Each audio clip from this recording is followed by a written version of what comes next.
Lagi kok metu iki. Wes iki. Assalamualaikum warahmatullahi wabarakatuh. Anak-anakku semua kelas 11 yang saya banggakan. Pada kesempatan kali ini kita akan melanjutkan pembahasan tentang asam dan basa. Kalau kemarin-kemarin sudah kita bahas tentang teori asam basa, kemudian kesetimbangan ion, dan pH asam basa. Maka pada kesempatan kali ini kita akan membahas tentang indikator asam basa. Nah, dari gambar yang kita tampilkan di sini ada satu pertanyaan, manakah yang lebih asam antara jeruk, kemudian ada asam semut, dan ada cuka. Ya. Nah, untuk mengetahui gambaran asam ini, paling tidak kita harus bisa membedakan mana yang asam dan mana yang basa, serta seberapa besar skala pH-nya. Ya. Jadi yang kita bahas adalah identifikasi asam dan basa. Nah, untuk mengidentifikasi asam dan basa, kita bisa menggunakan kertas lakmus. Kemudian kita bisa menggunakan indikator asam basa. Kemudian kita bisa menggunakan indikator universal dan bisa menggunakan pH meter. Nah, mari kita bahas satu persatu tentang cara identifikasi asam dan basa. Pertama yang kita bahas adalah indikator atau identifikasi asam basa menggunakan kertas lakmus. Nah, ini salah satu gambaran uji coba asam basa, menentukan asam basa dengan menggunakan kertas lakmus. Ini lakmusnya adalah biru ya, yang atas yang dipegang adalah biru. Begitu dimasukkan ke dalam larutan, ternyata berubah menjadi merah. Ya, ini. Nah, perlu Anda ketahui bahwa identifikasi dengan menggunakan kertas lakmus itu hanya bisa membedakan asam dan basa. Tidak bisa membedakan seberapa kuat asamnya dan seberapa kuat basanya. Ya, jadi hanya membedakan asam ataukah basa. Nah, contohnya ini datanya. Jadi kalau suatu lakmus, ya, ini kertas lakmus merah, kemudian diuji coba atau dimasukkan ke dalam larutan X misalnya, ini misalnya larutan X, ternyata lakmus merah tetap merah, dan kemudian kalau lakmus biru dimasukkan ke dalam larutan X adalah berubah menjadi merah, maka larutan X ini adalah bersifat asam. Ya, artinya apa? Bahwa lakmus merah dalam asam akan berubah, akan tetap merah, dan lakmus biru dalam asam akan berubah menjadi merah. Nah, cara mengingat-ingat adalah asam merah, jadi MM, asam merah. Ya, asam itu berakhir dengan M, merah merah. Nah, itu asam merah. Itu cara mengingat-ingat. Kemudian kalau lakmus merah dimasukkan ke dalam larutan Y misalnya, ternyata tetap merah.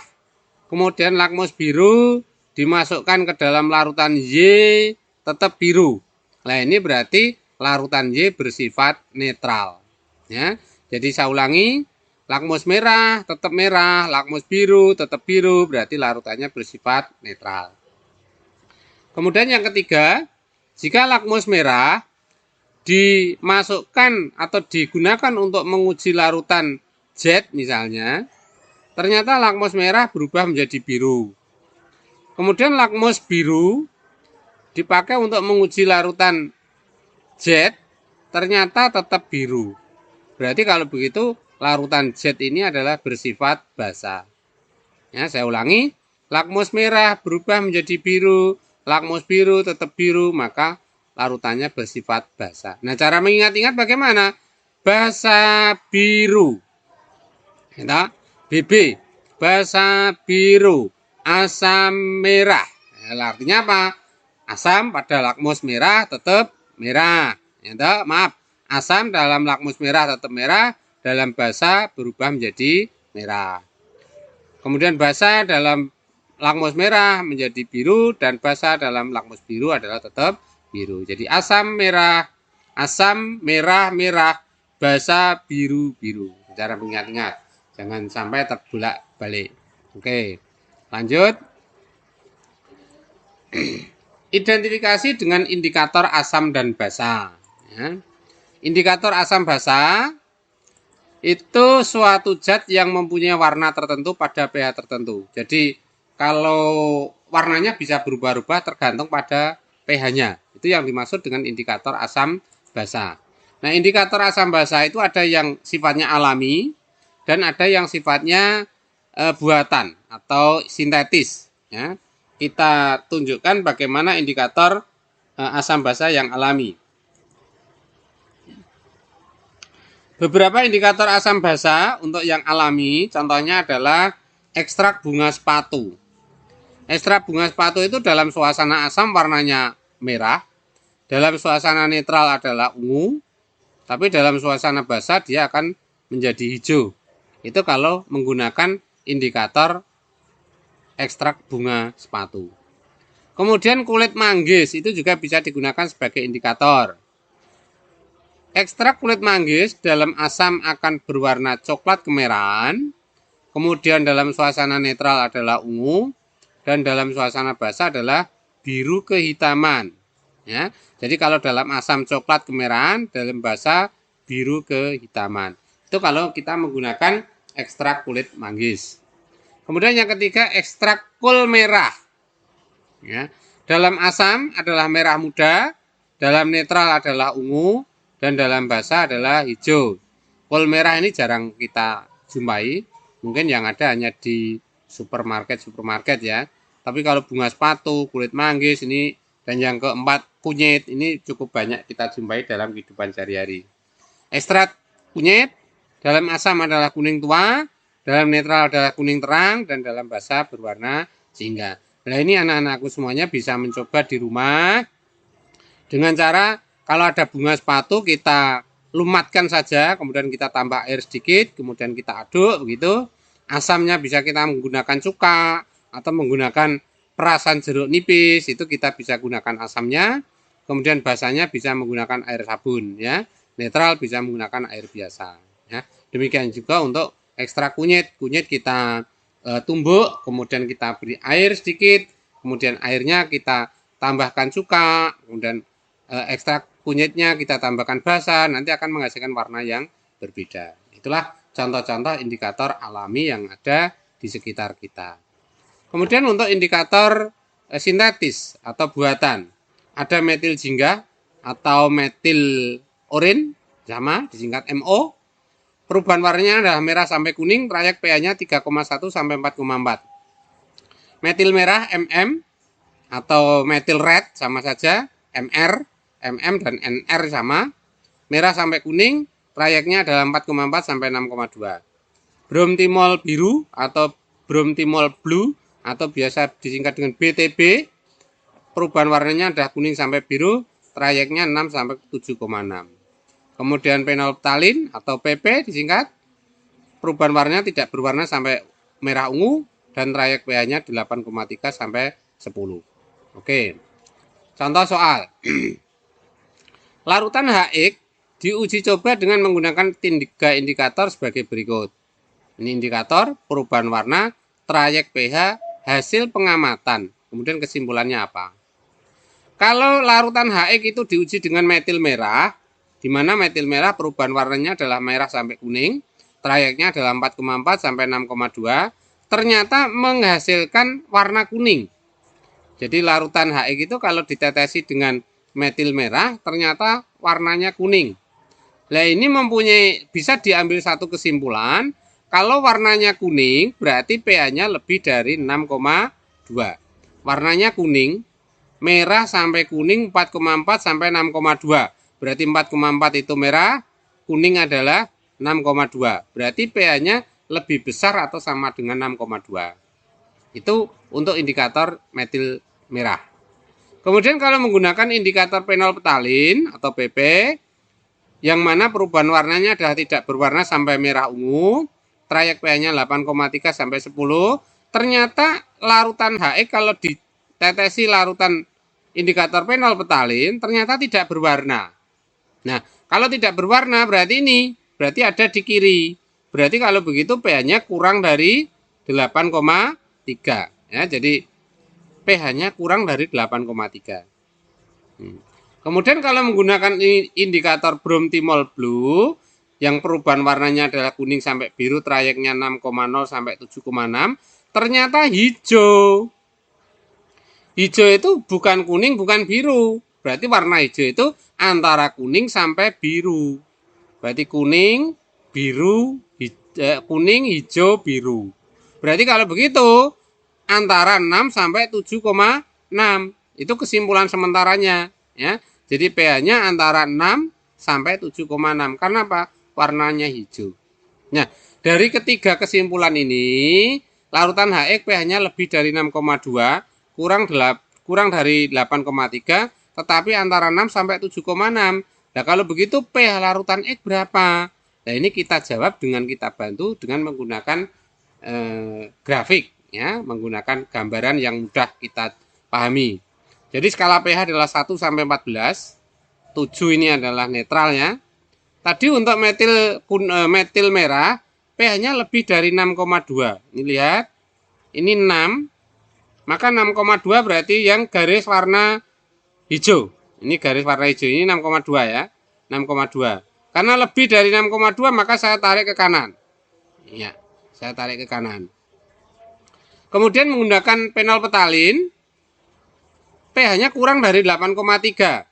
Oke, lihat grafiknya. Ini adalah 8. Ini 9. 8,3 kira-kira di sini. Ya, lihat garisnya. Nih. Karena kurang dari 8,3 maka saya tarik garis ke kiri. Karena kurang. Oke, pahami ya. Kemudian yang ketiga, dengan menggunakan bromtimol biru, ternyata warnanya hijau dan warna hijau itu adalah antara 6 sampai 7,6. Ini lihat. Antara 6 yang warna biru ya, antara 6 sampai ini 7, ini 7,6 ya. 6, 7, 7,6. Berarti kalau begitu pH-nya antara 6 sampai 7,6. Antara ini yang saya garis dengan warna biru. Nah, kalau begitu kesimpulannya apa? Lebih dari 6,2 kurang dari 8,3 antara 6,0 sampai 7,6. Berarti kesimpulan pH-nya adalah yang saya beri warna ungu ini. Ya, warna ungu. Jadi yang ada di tengah-tengah kotak. Berarti kalau begitu pH-nya antara berapa? Antara 6,2 sampai 7,6. Ya, ini kesimpulannya. Jadi pH larutan X adalah antara 6,2 sampai 7,6. Oke. Contoh yang kedua. Larutan HA diuji coba dengan menggunakan indikator sebagai berikut. Indikator, perubahan warna, trayek pH, hasil pengamatan, kesimpulan. Oke. Sama dengan metil merah, perubahan warnanya merah sampai kuning, trayeknya 4,4 sampai 6,2, ternyata warnanya kuning. Kuning berarti ada di 6,2, lebih dari 6,2. Ya, kesimpulan sementara adalah pH-nya lebih dari 6,2. Dengan menggunakan penol petalin sama seperti tadi, tidak berwarna. Oh, kalau tidak berwarna berarti kurang dari 8,3. Dengan bromtimol blue ternyata warnanya biru. Lah warna biru itu berarti yang ada di kanan. Berarti lebih dari 7,6. Kesimpulannya berarti lebih dari 7,6. Nah, kalau begitu dari tiga kesimpulan ini kita tarik satu kesimpulan akhir. Lebih dari 6,2, kurang dari 8,3, tapi lebih juga dari 7,6. Kalau begitu bagaimana pH-nya antara berapa sampai berapa? Nah, sama kita buat grafik tadi. Yang metil merah lebih dari 6,2 ini. Warna hijau tak tarik ke kanan. Kemudian penol petalin tidak berwarna, kurang dari 8,3. Ini kurang dari 8,3, saya tarik ke kiri. Kemudian kalau yang bromtimol blue lebih dari 7,6. Ini 7, ini 8, ini 7,6, tak tarik ke kanan. Oh, berarti kalau begitu pH-nya ya yang berupa kotak warna ungu ini, yang kotak warna ungu yang ada di dalam kotak. Berarti kalau begitu pH-nya antara 7,6 sampai 8,3. Itu kesimpulannya ya. pH larutan HX adalah, maaf ini HA ya, karena ini soalnya HA, berarti ini HA antara 7,6 sampai 8,3. Ya, oke, itu kalau menggunakan indikator asam basa. Berikutnya bisa menggunakan indikator universal. Ya. Indikator universal itu lebih teliti, ya, yaitu campuran beberapa indikator yang dapat berubah pada setiap satuan nilai pH. Tapi untuk indikator universal itu tidak ada alami, ya memang harus membeli, ya, harus membeli. Nah, gambaran indikator universal seperti ini. Jadi ini ada warna-warna yang berbeda-beda, ya, warna-warna yang berbeda. Kemudian di sini ada skala pH. Kalau ini mulai dari 3,5, 4, 4,5, 5, 6,5 dan seterusnya. Nah, kalau ingin menguji larutan, kita ambil salah satu indikator universal ini, satu lembar misalnya. Kemudian kita celupkan ke dalam larutan yang diuji. Nah, nanti akan berubah warnanya. Nah, warnanya itu akan berubah menjadi apa? Kita cocokkan dengan warna yang ada pada tabel skala di sini. Oh, kalau begitu ternyata warnanya mendekati sama dengan nomor 4. Oh, berarti kalau begitu larutan itu pH-nya 4. Kemudian larutan yang kedua misalnya kita uji lagi, kita ambil indikator universal lagi yang kedua. Kita uji lagi. Oh, warnanya berubah. Oh, ternyata warna perubahan itu mendekati sama dengan nomor 9 misalnya. Oh, berarti kalau begitu larutan yang kedua pH-nya 9. Ya, itu kalau tatap muka kita bisa menunjukkan atau kita berikan demonstrasi. Tapi karena ini adalah daring, ya kita cukup memahami lewat gambar-gambar saja, ya. Ini adalah air aki, pH-nya 1, air jeruk 3 misalnya, air murni 7, sabun lebih dari 9, kurang dari 10 dan seterusnya. Oke. Lanjut, untuk menguji asam basa kita bisa menggunakan pH meter. Nah, kalau pH meter itu adalah rangkaian alat elektronik yang dilengkapi dengan elektroda kaca. Ya, gambarnya seperti ini. Nah, ini untuk di madrasah sendiri belum tentu ada. Ya, kalau di sekolah-sekolah yang maju mungkin sudah ada, tapi untuk sekolah-sekolah yang belum maju mungkin belum punya, ya, untuk indikator pH meter secara elektronik ini, ya. Nih. Demikianlah untuk daring kali ini tentang indikator asam dan basa, dan ini adalah pertemuan terakhir tentang pembahasan asam basa. Jadi ada 4 kali daring dan bisa diakhiri dengan ulangan harian untuk daring berikutnya, ya. Nah, ini untuk tugas daring yang keempat, tugas KI 3-nya. Silakan, di sini ada contoh soal. Diketahui tabel trayek pH dan warna beberapa larutan indikator serta hasil pengujian pH suatu larutan sebagai berikut. Nah, ini ada tabel datanya. Berdasarkan tabel tersebut, pH larutan yang diuji adalah titik-titik. Nah, ini seperti contoh tadi, 2 contoh tadi. Ya, kira-kira pH-nya antara berapa sampai berapa gitu. Kemudian contoh yang soal yang nomor 2.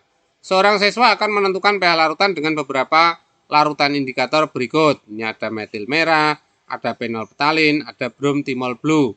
Trayeknya sudah ada dalam tabel, trayek warnanya juga sudah ada dalam tabel di sini.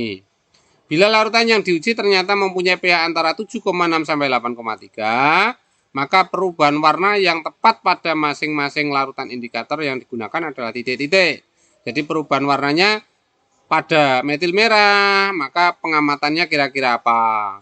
Kalau phenolphthalein warnanya apa? Kalau brom timol biru hasil pengamatannya apa? Nah, ini cukup memilih saja, ya.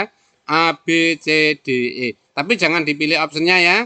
Jadi untuk nomor 2, begitu soalnya ditulis, maka jawabannya adalah dengan metil merah warnanya apa, dengan phenolphthalein warnanya apa, dengan brom timol biru warnanya apa, gitu ya. Jangan dipilih optionnya. Oke. Lanjut untuk yang contoh nomor 3. Perhatikan trayek pH indikator berikut. Ini ada indikator, ada trayek pH, ada warna. Dari hasil pengujian air limbah diperoleh pH lebih besar atau sama dengan 10. Maka warna sampel pengujian indikator metil merah, brom timol biru, dan phenolphthalein berturut-turut adalah titik-titik. Jadi ini sudah diperoleh hasil akhir, ya, bahwa pH-nya adalah lebih dari 10. Nah, kalau pH-nya lebih dari 10, itu kalau metil merah itu nanti warnanya apa? Kalau brom timol biru warnanya apa? Kalau phenolphthalein warnanya apa? Di sini sudah ada perubahan warna dan sudah ada trayeknya. Dan yang terakhir, berdasarkan, maaf, untuk yang nomor 3 juga Jangan dijawab optionnya ya, tapi ditulis.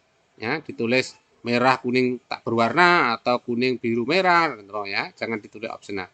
Nomor 4. Berdasarkan pengujian sampel air limbah diperoleh data sebagai berikut. Ini sampel A, sampel B. Sampel A dengan metil merah yang trayeknya adalah pH-nya 6 sampai 6,3 ya. Dan perubahan warnanya adalah merah sampai kuning, tapi ternyata diperoleh warna kuning. Sedangkan yang sampel B diperoleh juga warna kuning. Dengan brom timol biru dengan trayek pH 6,76 sampai 7,6 perubahan warna kuning sampai biru. Ternyata untuk sampel A warnanya biru, untuk sampel B warnanya juga biru. Dengan menggunakan penol petalin dengan trayek 6 sampai 6,3 tidak berwarna sampai merah. Ini salah ya. Bukan 6 sampai 6,3, ini salah ketik ini mestinya ya. Ini mestinya dari seperti contoh tadi ini penol petalin. Nah, 8,3 sampai 10. Ini 8,3 sampai 10. Tolong nanti dibetulkan ya. 8,3 sampai 10. Ternyata untuk sampel A merah dan untuk sampel B adalah tidak berwarna. Harga pH untuk sampel A dan B berturut-turut adalah titik-titik. Ya, tinggal pilih saja, tapi jangan dipilih abjadnya. Oke, demikianlah anak-anakku semuanya untuk daring kali ini. Semoga ilmunya bermanfaat dan jangan lupa untuk di like dan di subscribe. Billahi taufik wal hidayah. Assalamualaikum warahmatullahi wabarakatuh.